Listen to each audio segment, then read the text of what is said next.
Hey folks, Jack here. Wanted to talk to you about a really cool plant today. I've mentioned this a few times on the podcast, but I don't think I've ever done a video and actually shown this.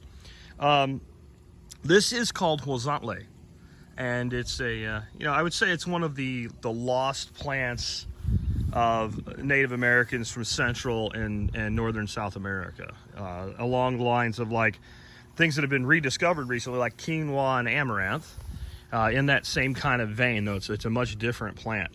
If you're thinking it kind of sort of looks like something I'm used to seeing around, you look at those leaves, if it wasn't all going to seed right now and you could see the leaf form better, you'd say, hey, that looks like lamb's quarters, and it's similar. This is some lamb's quarters here. I have some lamb's quarter plants that I have growing over in other parts of my garden, and what I did is I let them get really tall, then I cut them way down, and they keep sending these shoots up. And these are pretty decent to eat, but lamb's quarters to me are best eating for humans in the spring when they're just naturally young, when the whole plant is about that big. So what I do with them now is by pruning them back, I keep getting these side shoots, and I feed these to my little chickens. And you can see, yes, there's a very similar leaf structure. And I would say the leaf structure is even more similar before this guy goes to seed. It actually seems like as it goes to seed, the leaves that remain kind of narrow out a little bit. They kind of look like a small leafed form of lamb's quarter, and then they kind of have changed leaf form a little bit as this happens. So what is the deal with this plant? Well, first, you can use it exactly like lamb's quarters. And I would say the flavor of the leaf when picked before this happens to it is absolutely superior. It is fantastic. It tastes like it's got a little bit more, like lamb's quarter leaves are really, really thin. The leaves have a little more substance to them, and they taste salty, like a natural salty. They taste kind of like a salty spinach. And so it's a fantastic plant for that. Before it gets here, when it starts to put these on, these can be eaten kind of like a broccoli substitute. A lot of, like the most popular way to do it is actually batter them and fry them, but they can be steamed, they can be sauteed, and they look like really loose form. In fact, this right here is like some new stuff. This I could go ahead and eat if I wanted to. I think this is probably past when you want to use it for that form. Again, you can look down here, you can see how much kind of lighter that is. It can even be eaten raw, but I find it to get a little mealy in your kind of throat if you eat it raw. It won't hurt you, but you just may not enjoy it as much. You can see what's happened here is over here where it gets more shade, it's sent up some new shoots. So it's trying to make as much, this is one plant, by the way, it's trying to make as much seed as it can. And you can see another way that it differs from lamb's quarter is, there's the height. That's about the height of my eyes, I guess you'd say. That's probably about 5 foot, but we're 2 foot up. So this plant, it's really about waist to a little bit higher than waist height. A mature lamb's quarter like this will be 5-6 foot tall. It doesn't grow as tall. It grows much more spreading. Why have I let this happen? Well, because probably as much seed as comes off of there's not a lot of seed sources for this. I went to, I think, Underwood Gardens, terroir seeds, and I got like that much seed for like $5. So what's this worth? Right? What's that worth in seed value? So I just let one this year. Now you can see the structure again. It is very much like lamb's quarter. It reminds you of what they call magenta sheen lamb's quarter. It's got that reddish hint to it. Stalk gets really woody. And it basically is a version, call it a type of lamb's quarter. It's a Chenopodium species, which is goosefoot family. It's the same family quinoa comes from. My understanding is people do use the grain directly. It's actually referred to as like spiny amaranth or something like that. The seed is actually really, really fine though. I mean, way finer than, it looks like lamb's quarter seed. So I think you could get a lot, but it's a really fine seed and it might take a lot of work. And I guess if you're a Central American Indian in the 3rd century and you've got nothing else to do with your day, maybe it makes sense to do. I don't know that I would bother.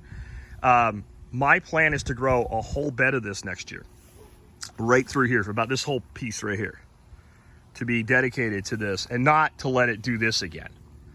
And to be able to take and see how many times you can take this part of it and eat it before it goes crazy, because I can't grow broccoli worth a damn here. It gets too hot. I can grow broccoli about 2.5 months out of the year, and after that, it just kind of goes nuts. The beauty of this plant is, since it basically is lambsquarters, you don't really have anything to worry about. Pests don't bother it. It handles drought. It handles rain. It can grow in poor quality soil, but look what it does when you give it good quality soil. It's just a fantastic plant. And it's a plant that kept people in this part of the world alive for centuries as a primary source of food. And it was, this is a dual purpose plant. This is a nutrition plant. That's what this portion is. This is nutrition. This is your minerals and your vitamins and what have you. You're not going to get a whole lot of calories and protein eating leaves of any kind, right? Humans just don't eat that many leaves. When we start taking this young, though, now we're looking at a protein source, looking at a high protein source. The goosefoot family has the most complete vegetarian protein profile you can get. So it's a protein that you can grow. And if you have the space and you want to grow it in mass, I think you could produce your own grain with it. It would be, I would probably mix it with other grain, but it would be a very sustainable protein source. My only warnings, and I don't really know how serious this warning is because I'm not sure.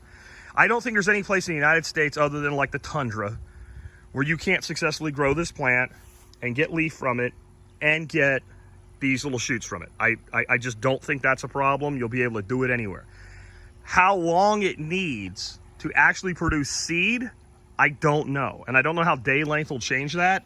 But this has been in the ground since, I'd say April is when I planted this. Maybe May. May. I would say May. This isn't seed yet. The seed does not seem fully formed to me. When I taste it, when you do it with lamb's quarter, you can tell when it kind of gets crunchy, even before it's really easy to, like where it's at least fully formed. I think this needs some more time. So if you are in like Maine or something, I don't know if you'll be able to produce your own seed from it. But if you had a friend a little bit south of you that could, and you had something you did really well, you could always swap or what have you. For most of the country, though, I think this is something like, how much seed is this? I mean, I'll be giving this away at the workshop in the fall because there's no reason for me to need this much seed. I'll probably scatter some in my food forest to try to,